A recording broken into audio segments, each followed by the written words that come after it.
galerinha, estou eu aqui novo, Thiago Marques, vulgo Sagara, falando com vocês para a gente falar sobre novidades da semana, tá? Então, relembrando a todos, né, para quem caiu de paraquedas aqui hoje, a gente está com um modelo novo no Novidades da Semana. A gente está dividindo ela em duas partes. A primeira parte que é essa daqui que a gente chama de notícias, onde a gente vai falar sobre todos os principais pontos de uma maneira mais geral. E amanhã, na segunda-feira de manhã, falaremos no detalhe sobre as principais notícias. Então, convido você que está assistindo esse vídeo hoje a escolher, a anotar as suas principais notícias, as suas principais novidades que você curtiu e traga amanhã dentro da nossa live, tire as suas dúvidas com os especialistas em dados e comigo que vou estar estudando um pouco melhor ali, né, que estudei um pouco melhor sobre todas as novidades, perfeito? Convido vocês a participarem amanhã com a gente na live das 9 horas da manhã, justamente para a gente falar mais um detalhe de todas as novidades. Hoje iremos falar sobre as novidades de dados, tá? Então, tudo que envolve dados e histórias a gente vai trazer aqui hoje comigo e vou passar sobre bastante. Teve bastante novidades, já adianto para vocês, teve bastante novidades aqui para a parte de dados, sobretudo porque a gente teve o Summit em Nova York no final do mês passado, que basicamente foi dividido em 2 dias e o primeiro dia foi 100% focado ali em dados de forma geral, perfeito? Sem mais delongas, vamos para as novidades aqui, tá? Só relembrando, as novidades elas ficam ali em aws.amazon.com/new. Você pode acompanhar todas as novidades ao vivo e a cores conosco, perfeito? E já sem falando direto, a gente vai falar primeiro assim sobre dados em geral, né, tudo que envolve a banco de dados. A primeira grande novidade é que agora o RDS SQL suporta você ser gerenciado, né, na verdade ali pelo Active Directory. O que isso quer dizer? Antes dessa novidade, para você conseguir ter acesso, você conseguir gerenciar ali o seu SQL Server via AD, você precisaria fazer não vou dizer que é um arranjo técnico, mas você precisaria subir o Manager AD dentro da AWS e você fazer a conexão ali desse cara com o seu o LDAP, né, ou com o seu Active Directory de fato, né? Então, se você tivesse um Active Directory dentro do on-premises ou dentro da Azure, você precisaria fazer essa conexão para gerenciar ali o RDS. Agora, com essa novidade, desde o dia 10 de julho, você não precisa fazer isso, só você conseguir subir ali dentro do Manager Microsoft, né, do Manager ali dentro da AWS, você já consegue gerenciar o seu RDS com SQL Server, perfeito? Outra novidade, a gente teve agora a disponibilização da versão 2.7 do OpenSearch, tá? Então, o OpenSearch, ele é uma plataforma da AWS, que a AWS pegou basicamente o Elasticsearch, customizou ali e desenvolveu esse produto oferecendo para vocês. E a novidade agora é que você já consegue trabalhar dentro da versão 2.7, tá? Então, se você estava utilizando, deixa eu ver se tá com beleza. Se você tinha já aqui, ó, o seu OpenSearch rolando dentro da 2.5, você consegue vir aqui e já fazer um edit para fazer a atualização do seu cluster, tá? Lembrando que essa atualização é sempre bom você garantir que você faça ela em janela de disponibilidade, justamente para você eventualmente não se tiver algum problema, ou se você estiver utilizando isso em produção, faça sempre ali entre uma janela de manutenção, perfeito? Então já está disponibilizado aqui a última versão de 2.7 para você fazer migrade a versão, perfeito? Vou deixar aqui o meu teste rolando e amanhã eu mostro para vocês funcionando, perfeito? Então a próxima novidade, a gente teve a disponibilidade ali do DocumentDB. DocumentDB que é a resposta da AWS para o MongoDB. Então, se você está trabalhando ali com banco de dados NoSQL, você está utilizando na maioria das vezes o DocumentDB para garantir algumas coisas. E a novidade aqui é que ele já está suportando compressão dos documentos dentro do banco de dados, tá? A AWS ela garante ali uma compressão até 7 vezes menores dos seus dados, perfeito? Seguindo ainda dentro de RDS, agora isso é bem interessante, tá? Agora no RDS ele vai te mostrar um indicador da otimização de storage. Por que isso é interessante? Se você tinha eventualmente um banco de dados dentro do SQL e você modificaria ele de alguma forma, ele vai te dando vários status. E o status que mais acabava demorando era o status de storage. Então, sei lá, se eu mudei aqui para large, por exemplo, e aumentei para 50 gigas a minha instância, vocês vão ver que eles vão passar por vários processos de modificação. E um desses processos era justamente, olha lá, era justamente o processo de storage modification, tá.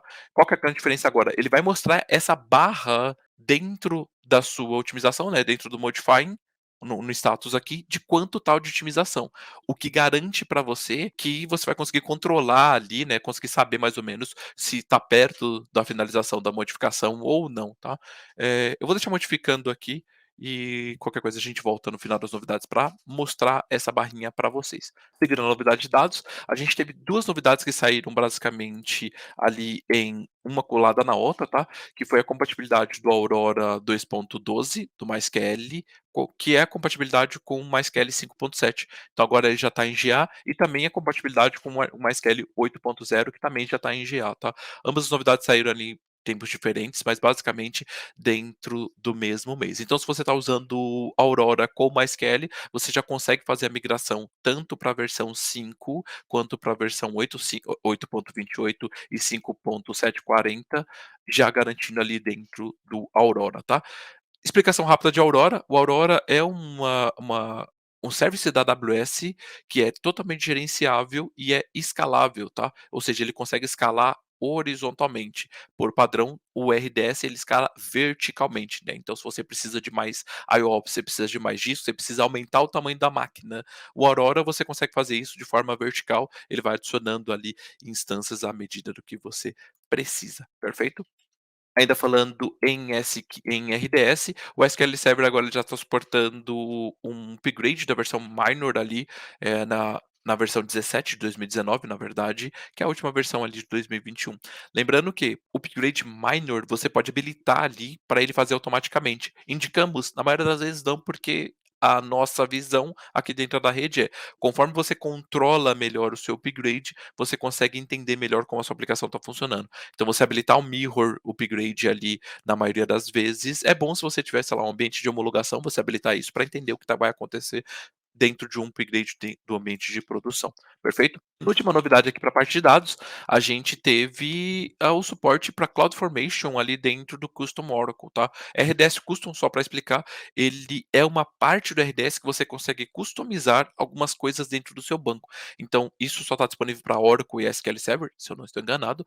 E o que isso quer dizer? Que você consegue entrar dentro do sistema operacional do RDS e alterar alguns parâmetros ali.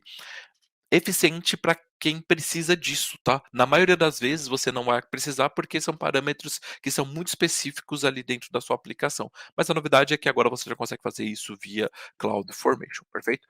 E agora a próxima novidade, falando do Elastic Cache, tá, ele já está suportando instâncias grávidas. Então, o trade-off aqui super interessante é, se você está utilizando o Elastic Cache para fazer o cache ali dentro da sua aplicação, você pode fazer o trade-off ali para as instâncias M7 ou R7, a depender de como está a sua necessidade, né, e você ter ali maior performance e que um custo menor dentro da sua aplicação. Então ele já está disponível desde o dia 1º de agosto, perfeito? Entrando em Data Lake, na verdade em DW em Data Lake, de forma geral, a gente teve o DMS agora está suportando o Redshift Serverless como target, tá? Então o DMS ele é um serviço de migração de base de dados de forma ou homogênea, ou seja, quando as bases de dados são iguais, ou de forma heterogênica, quando as bases de dados são diferentes. E ele está sendo muito utilizado também com a integração do Redshift para você conseguir fazer CDC dentro do Redshift, tá? O que desconfiguraria o nome Redshift, porque possivelmente ele deve estar puxando isso dentro de uma base astrômica, e seria mais um Blue Shift necessariamente. Mas a novidade é que você já consegue usar o Redshift Serverless e usar o DMS utilizando o Redshift Chat como target, ou seja, pega seus dados ali dentro do seu banco de dados, dentro do seu MongoDB, dentro do seu RDS, dentro da sua própria EC2, e você já consegue mandar ali para o DW da AWS via serverless de forma automática, perfeito? Ó, próxima novidade ainda falando sobre DMS, é que agora ele já está conseguindo fazer a migração homogênea para MariaDB, tá? Então, MariaDB ele nasceu de um fork do MySQL, ele tem ali a sua base mãe era o MySQL, mas hoje o MariaDB ele já conseguiu fazer essa divisão, e agora a grande novidade é que você consegue ter o MariaDB para você conseguir fazer essa migração homogênea dentro do DMS, tá. Lembrando que o homogêneo é de uma bases iguais de uma para o lado para outro. Ainda falando aí sobre Analytics, tá, o Glue Studio, que é uma parte do Glue, né, o Glue ele é um serviço de ETL gerenciável ali da Microsoft da Amazon. E agora próxima novidade, a gente falando sobre o Glue Studio, ele está suportando o Code Whisper, tá. Na verdade são 2 novidades, dia 26, que foi o Summit ali de Nova York, ele lançou a disponibilidade dentro apenas de Norte Virgínia, e logo na sequência, no dia 8, que foi, há 2, 3 dias atrás, ele lançou isso para todas as regiões. Então, dito isso, o que que é o Code Whisper, né? Falei sobre o Code Studio na última novidade, né? O Code Whisper ou, o sussurro de códigos na versão Rabbit Research, ele é uma inteligência artificial generativa, onde você consegue, fazer integração tanto via Visual Studio, como agora nessa própria novidade no Glue Studios. Você consegue colocar hashtag ali dentro do seu script, né, dentro do seu notebook, e ele automaticamente vai criar para você o código. Então, por exemplo, aqui ele tem 2 exemplos, ele pediu para escrever um data frame para o Redshift, e ele gerou ali a função de forma automática, tá? A função escrita aqui no exemplo é gerada de forma automática, e agora a grande novidade é que você consegue utilizar esse tipo de inteligência generativa, né, inteligência artificial generativa, dentro do Code Studio. Perfeito? Agora vamos para última novidade aqui para a parte de DW Lake, é que agora o Lake Formation ele já está suportando roles read-onlys para administrador. É meio estranho falar isso, né, tipo read-only administrator, mas antes dessa novidade, você só conseguiria setar as permissões dentro das tabelas ou dentro das databases de forma geral ali dentro do Lake Formation. Lake Formation, explicando basicamente aqui o que é o serviço, ele é um serviço da AWS que te ajuda na parte de permissionamento e no passo a passo de como você criar um lake. Ele não vai te necessariamente criar o lake para você, isso meio que já vai ter que estar pronto, mas toda a parte de permissionamento, toda a parte de catálogo, toda a parte de crawler ali dentro do Lake Formation, você consegue utilizar com essa ferramenta, tá? E a novidade agora é que você consegue, via IAM, roles do IAM, você consegue dar permissões mais granulares. Então, antes dessa novidade, você era 0 ou 1, né? Ou você dá permissão total ou não. Agora você consegue utilizar o próprio IAM para você conseguir dar permissões exclusivas. Então, trazendo um exemplo para vocês aqui, dentro aqui do Lake Formation, Data Lake Permission, você tem, por exemplo, essa permissão que eu vou te dar, estou dando permissão para a database inteira, e essa permissão que eu estou dando database para algumas tabelas, perfeito? Então, se você quiser, por exemplo, dar permissão, agora você tem ali o IAM Rules and Roles, você consegue escolher, sei lá, a permissão que você quer, ou criar a permissão específica que você precisa, e obviamente escolher ali qual que são as suas databases, ou utilizar tags para você fazer isso, tá? E aqui você consegue dar as permissões tanto para a parte de database, se você quer deixar o cara, o usuário em si ter permissão na database inteira, ou na permissão da tabela. Novidade interessante, novidade eficiente, perfeito?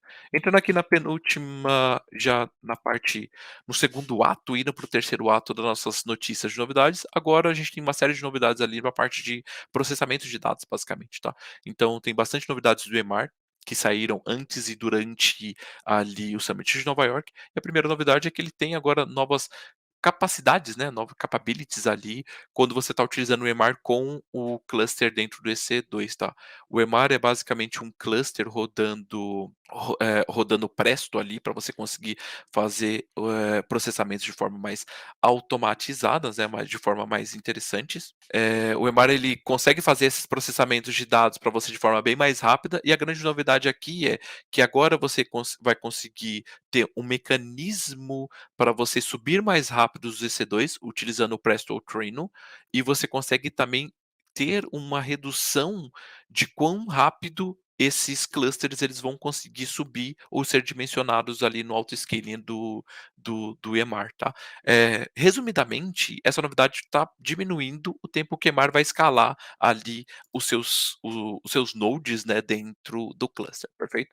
Ainda falando de EMAR, foi anunciado, no mês passado, que o EMAR agora ele tem suporte nativo a LDAP, tá? Então, ou você utilizando o LDAP no Linux ou utilizando o próprio AD ali para você fazer gerenciamento, você consegue já subir as suas instâncias de EC2, né, subir os seus clusters de EC2 com permissionamento e com autenticação do LDAP, o que é bem interessante. Vale ressaltar que isso está disponível apenas na versão 6.12 do EMAR, tá? Então, se você estiver utilizando uma versão antiga, você não vai conseguir fazer essa autenticação. Ainda falando de EMAR, os últimos 2 aqui, agora o EMAR Serverless está suportando você armazenar os logs dentro do CloudWatch via CloudWatch Logs. Então, para quem não usou o CloudWatch Logs ainda, é uma ferramenta fantástica. Se você não tem um syslog, um rsyslog ali para armazenar seus logs, você consegue mandar tudo ali via CloudWatch Logs e conseguir olhar ali todos os logs em tempo real com o Livetail ou utilizar, queries ali baseado em linguagens bem similar ao que a gente usa, por exemplo, no TCP/dump para você fazer suas queries. Bem interessante, recomendo bastante vocês darem uma olhada no serviço. E por fim, a última novidade é que agora esse aqui é o tipo de novidades que a gente se surpreende quando a gente vê, porque a gente já imaginava que existia, tá? Mas o serverless agora, o EMR Serverless, ele está suportando você pegar as chaves dentro do Secret Manager. Então imagine que você subiu o seu EMR dentro do seu cluster, o seu cluster C2 ele precisa fazer alguns processamentos que precisam de chaves criptografadas ou que precisam ter chaves ali e executar alguns processos dentro dele. Agora você consegue visualizar, pegar essas chaves dentro do Secret Manager, já fazer o retrial e usar dentro dos seus nodes de EC2. Novidade bem interessante mesmo, bem funcional, e eu sinceramente já imaginava que ela existia. E entrando aqui no nosso terceiro ato, já no nosso final, fechando as notícias, grandes notícias, né? Teve bastante novidades aqui de data nesse último mês. Mas hoje a gente já está suportando, o EKS já está suportando você conseguir utilizar persistência de dados dentro do EFS, tá? O EFS, ele é um serviço da AWS para file system, ou seja, você consegue subir um file system rodando NFS, se eu não estou enganado. E agora a grande novidade é que você consegue utilizar esse block storage para você fazer o file system ali de uma forma mais persistiva, tá? Bem interessante, isso possivelmente utilizando, eles devem ter criado ali um add-on, um driver ali, utilizando ali o Container Storage Interface, tá? Então, novidade interessante, particularmente se fosse para utilizar isso, eu utilizaria outros serviços mais elásticos, mas se você estiver usando o Palicycer apenas com NFS, talvez utilizar esse tipo de novidade acaba sendo interessante. Se você precisa de NFS, SMB ou outros protocolos, você pode utilizar soluções, por exemplo, como o próprio caso do FX for NetApp, que vai conseguir te dar uma interação ali com o Trident bem mais interessante, perfeito? As últimas 2 novidades, a AWS anunciou no dia 2 o suporte a você conseguir atachar até 128 volumes dentro do EC2, tá? E, sendo bem sincero, eu não imagino um estudo de caso bem eficiente para você ter 128 volumes dentro de um EC2, mas existe agora esse suporte, né? Obviamente, se precisou ser aumentado, alguém utilizou dentro da AWS, algum cliente pediu essa nova necessidade. Mas, obviamente, a gente está falando de ambientes gigantes, né? Onde você precisa ter uma instância, talvez ali compartilhada com várias. Na verdade, vários volumes compartilhados com a mesma instância de EC2, tá? Antes disso, você conseguiria fazer o upload apenas de 28 volumes dentro de uma M6, e agora você já consegue com a M7 rodar até 128 volumes no EBS, perfeito? E a última grande novidade, a gente falou sobre Multipoint Amazon EC3 há 2 ou 3 semanas atrás, que é uma forma de você montar o S3, o bucket do S3, como se fosse um file system dentro do EC2, e a novidade agora aqui é que ele já está disponível de forma geral, perfeito? Até 2 semanas atrás ele estava disponível apenas no Norte Virgínia para você fazer algumas interações via PUT ou via GET, e agora ele já está disponível de forma geral, perfeito? E com isso vamos só voltar e ver se o nosso database, olha lá, agora deu bom, né? A gente falou sobre a novidade de Storage Optimization, agora a novidade é que ele mostra aqui, ó, quantos por cento ele está atuando para você fazer o Storage Modification, né? Então, isso é bem interessante porque a gente consegue ter ideia do que está acontecendo em tempo real ali dentro da otimização de storage. Beleza? Gente, novidades da semana eram isso, tá? Esse que vos fala é Thiago Marques, vulgo Sagara. Espero vocês amanhã. Sigam o protocolo SIC, dê o nosso curtir, compartilhe esse vídeo com seus amiguinhos para eles entenderem ali sobre todas as novidades da semana que a gente teve. Perfeito? Cheiro no sovaco. Até amanhã.